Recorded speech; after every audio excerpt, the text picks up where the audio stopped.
ได้งานจริงบ่ได้ตัวเนาะผู้ใดอยากได้งานแม่บ้านที่เลี้ยงน้องดูแลผู้สูงอายุเนาะเฮาหับจำนวนหลายเด้อทุกคนมื้อนี้มีเข้ามาอยู่8งานงานที่1จะเป็นงานแม่บ้านออฟฟิศไปเสาร์เย็นกับเงินเดือนเริ่มต้นอยู่ที่ 15,000 บาทมองเห็นงานนี่แม่นอยู่นนทบุรีสถานที่ทำงานนี่เป็นออฟฟิศเข้างาน 8:00 เลิกงาน 18:00 นาทีเนาะต้องการคนที่ขับรถหรือว่าขี่มอเตอร์ไซค์ได้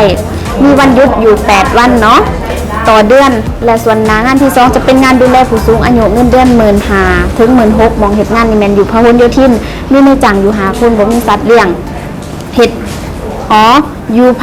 หลโยธินซอย5มีในจังอยู่3คนบ่มีสัตว์เลี้ยงเฮ็ดหน้าที่ดูแลผู้สูงอายุ1คนอายุ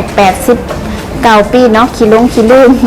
เพิ่นมีวันหยุดให้4วันบ่หยุดแม่นได้โอที500ส่วนงานที่3จะเป็นงานพี่เลี้ยงน้องเงินเดือน 14,000 ถึง 16,000เนาะมองเฮ็ดงานนี่แม่นอยู่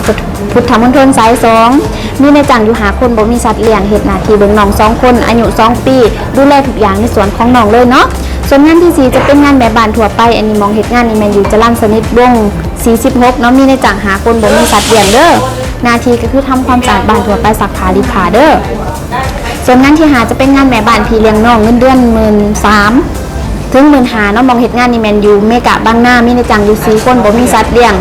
เฮ็ดหน้าที่เบิ่งน้อง2คนเนาะอายุ3ปีและ9ปีดูแลทุกอย่างในส่วนของน้องเตรียมเสื้อผ้าให้น้องตอนเช้าเนาะเพราะว่าน้องจะต้องไปโรงเรียน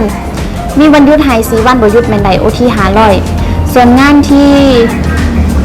เป็นแม่บ้านอันนี้เนาะเงินเดือน 12,000มองเฮ็ดงานนี่แม่นอยู่คลองตันมีในจังอยู่4คนบ่มีสัตว์เลี้ยงเนาะหน้าที่ก็คือทำความสะอาดทั่วไปซักผ้ารีดผ้าเนาะและจะมีแม่บ้านทั่วไปอีกอยู่บางบัวทองอันนี้เงินเดือน 12,000มองเฮ็ดเวียกอยู่บางบัวทองมีในจัง4คนมีแมว16ตัวอันนี้ขอคนที่บ่ย่านหมาบ่ย่านแมวในบ้านในจังมีครบเบิดเด้อมีที่พักให้กินอยู่ฟรีกับนายจ้างเลยเนาะส่วนงานสุดท้ายนี่ต้องการสร้างผู้ชายเป็นสร้างบำรุงเปลี่ยนก๊อกน้ำได้เนาะเฮ็ดงานอยู่จันทบุรีเพราะคนที่ขับรถได้หับอยู่1ตำแหน่งผู้ชายเนาะมีที่พักให้กินอยู่ฟรีกับนายจ้างเด้อสำหรับงานที่ข่อยอ่านไปนี่คือยังบ่ทันได้ผลงานเด้อถ้าผู้ใดสนใจก็อย่าลืมเข้ามากรอกใบสมัครกันได้เนาะอยู่ที่จรัญสนิทวงศ์ซอย82เปิดให้บริการทุกมื้อเด้อตั้งแต่เวลา 8:30 ถึง 6:30 สำหรับมื้อนี้ลาไปก่อนเด้อทุกคนสบายดี